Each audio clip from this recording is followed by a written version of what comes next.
Aqui está um deles, evidenciando os cloretos e os íons sódio. Aqui está apenas uma face do retículo, mostrando esta associação de um íon sódio para um íon cloreto, respeitando também o tamanho deles, o íon cloreto é maior. E agora as molequinhas de água se aproximando do retículo, as moléculas de água já invadindo o retículo, e é extremamente importante notar o seguinte: a molécula de água, como o próprio nome diz, ela é uma estrutura molecular, ela não é iônica.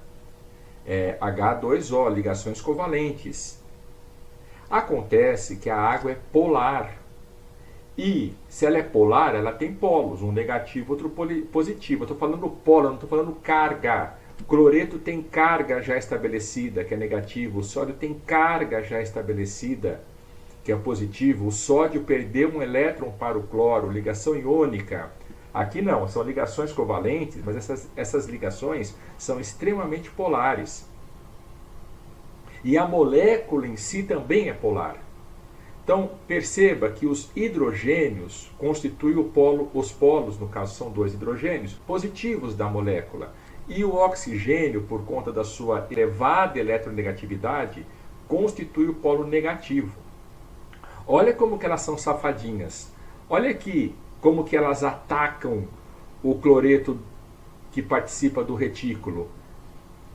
Elas vêm vindo e elas vão se girando sobre elas mesmas, de tal modo a projetarem os átomos de hidrogênio para o cloreto. Dessa forma, os polos positivos da água com a carga negativa do cloro originam uma força atrativa muito intensa, superior inclusive à força de atração que existe entre este cloreto e este sódio.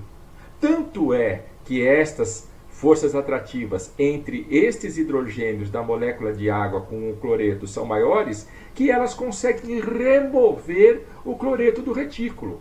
Percebam agora essas outras molequinhas de água se aproximando e se associando ao íon sódio, não pelos hidrogênios, mas sim pelos átomos de oxigênio.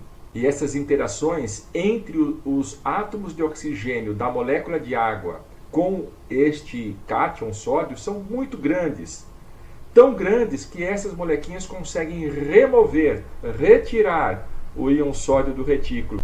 E assim o retículo vai se desfazendo. Os íons Na+, e Cl- que participavam do retículo agora não mais participam, porque eles estão sendo envolvidos pelas molequinhas de água. Olha que bonitinho. Isso chama-se o quê? Dissociação. E a camada de água em volta de cada íon chama camada de solvatação.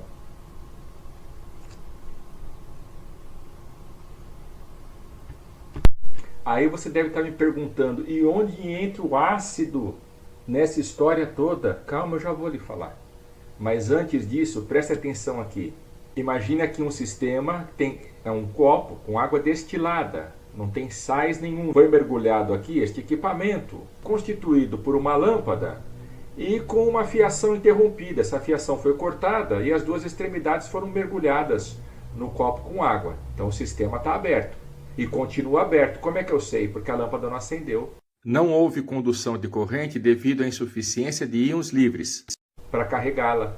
Já num outro momento, este reservatório foi preenchido com sal de cozinha. Acontece que no estado sólido, miríades e miríades de retículos cristalinos depositados aqui. E o mesmo equipamento fora colocado em íntimo contato com esse sal. O sistema continua aberto porque a lâmpada não acendeu, devido ao fato que íons aprisionados em retículos não conduzem corrente. Agora, o sal de cozinha faz com a água uma solução aquosa, uma solução salina. A água destruiu os retículos, os íons perfeitamente arranjados na forma reticular, agora não. Agora eles estão envoltos, cada qual, por moléculas de água. E olha o que acontece. Os íons positivos migram para um lado, para uma extremidade do fio, e os negativos migram para o outro. E o sistema fechou. Como é que eu sei que fechou? Porque a lâmpada acendeu. Moral da história: não, não são só os elétrons livres que conduzem corrente. Íons livres, ou na forma fundida, ou formando soluções, também conduzem corrente. Só que desta feita chama-se corrente eletrolítica.